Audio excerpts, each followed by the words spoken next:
আসসালামু আলাইকুম সবাইকে। আমি শখের গল্প থেকে সাতিয়া বলছি। আজকে আমি বানিয়ে নিব ঝুরি আলুর ভর্তা। এই ভর্তাটি খুব সহজেই আপনারা বানিয়ে নিতে পারবেন আর খেতেও অনেকটা মজার। তো এই ভর্তাটি বানানোর জন্য আমি এখানে প্রথমে একটি প্যানে অল্প পরিমাণে তেল দিয়ে দিলাম, তারপর দিয়ে দেবো পেঁয়াজ আর রসুন। এখন আমি এটিকে ভালো করে ভেজে নিব।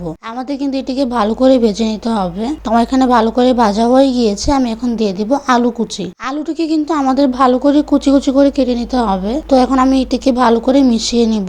আলুটি মেশানো হয়ে গেলে দিয়ে দেব কাঁচামরিচ, তারপর দিয়ে দিব চিলি ফ্লেক্স, তারপর দিয়ে দিব পরিমাণ মতো লবণ। এখানে কিন্তু আপনারা আপনাদের স্বাদ অনুযায়ী ঝালটা দিয়ে দিবেন। যারা ঝাল বেশি খান তারা ঝালটা বেশি দিবেন, আর যারা ঝাল কম খান তারা ঝালটা কম দিবেন। তো আমার এখানে লবণ দিয়ে দেওয়ার পর দিয়ে দিব ধনিয়া পাতা কুচি। তারপর আমরা এটিকে ভালো করে মিশিয়ে নিব। ভালো করে মেশানো হয়ে গেলে দিয়ে দিব বেরেস্তা। আমি কিন্তু বেরেস্তাটি আগে থেকেই ভেজে নিয়েছিলাম। তো বেরেস্তা দিয়ে দেওয়ার পর আমি 5 থেকে 10 মিনিটের জন্য ঢাকনা দিয়ে ঢেকে রেখে দিব। 5 থেকে 10 মিনিট পর ঢাকনাটি উঠিয়ে আমরা এটিকে ভালো করে নাড়াচাড়া করে নিব।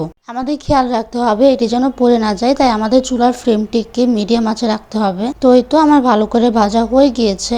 আমি এখন এটিকে একটি প্লেটে নামিয়ে নিব। দেখতেই পাচ্ছেন কতটা সুন্দর করে আমি এটিকে ভেজে নিয়েছি। আপনারাও ঠিক এইভাবে ভালো করে ভেজে নেবেন। তো আমি এখন ভর্তাটি বানিয়ে নিব। ভর্তাটি বানানোর জন্য আমি এখানে প্রথমে নিয়ে নিলাম পেঁয়াজ কুচি আর ধনিয়া পাতা কুচি, তারপর অল্প পরিমাণে সরিষার তেল দিয়ে দিব। দিয়ে দেওয়ার পর আমরা এখন এটিকে ভালো করে মিশিয়ে নিব। মেশানো হয়ে গেলে দিয়ে দিব ভেজে রাখা আলুগুলোকে আমরা ভালো করে চটকিয়ে মেখে নিব। শীতের দিনে গরম ভাত আর মজার ভর্তা দিয়ে খেতে কিন্তু অসাধারণ লাগবে। আপনারা সবাই কিন্তু এটি ট্রাই করবেন। তো এই তো দেখতে পাচ্ছেন আমার এখানে মাখা হয়ে গিয়েছে। দেখতে যতটা লোভনীয় হয়েছে, খেতে কিন্তু এর থেকেও বেশি মজার হয়েছে। আপনারা সবাই এটি অবশ্যই ট্রাই করবেন। আশা করি আপনাদের এটি ভালো লাগবে। আর ভিডিওটি ভালো লাগলে লাইক শেয়ার সাবস্ক্রাইব করবেন আর আমাদের পাশে থাকবেন। আল্লাহ হাফেজ সবাইকে।